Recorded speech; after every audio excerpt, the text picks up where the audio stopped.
Okay, so now we've changed our password. The next thing we want to do is to configure our network settings. And that's all, again, handled all within the UI. We can do it from the serial port, but now we have access to the UI. We might as well do it from there or through the API. So we're going to log into our cStor platform using our created user. And the first thing we need to do then is to go into our administration settings and down to our network options. And there are two settings available here to us. One is our management interface IP configuration, and the other one is our time and system clock synchronization as well.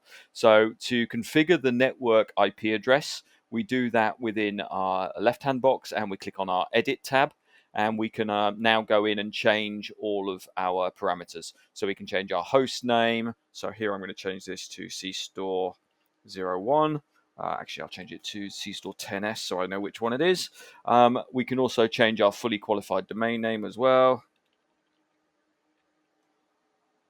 And obviously our MAC address. We also now, if we want to, we've got DHCP enabled, so we can go in, if we want to, we can disable DHCP and set this all now to static. Again, I can leave the values the same, but I can switch DHCP off as needed.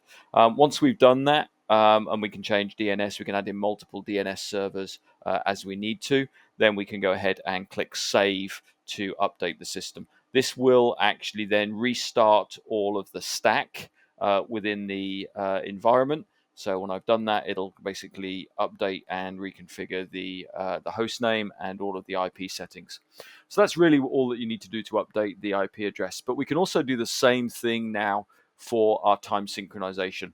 So, within our system, we want to make sure we have synchronized time clocks across all of our brokers, our analytics platforms, and our capture environments. So we can do that by modifying our time sync parameters. We're going to use NTP here, and we can use a whole range of different time servers. So we can use publicly available internet servers, but in this particular case, I'm going to use my local time server.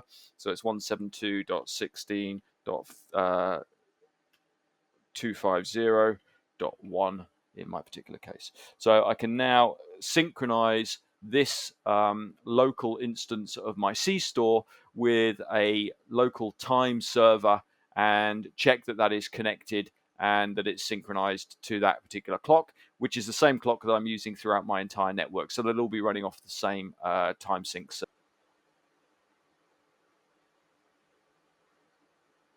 And there you go. We can now see that our time synchronization has happened. We've got a status connected and our time sync source. So that completes our configuration of our network and our NTP settings for local LAN times configuration.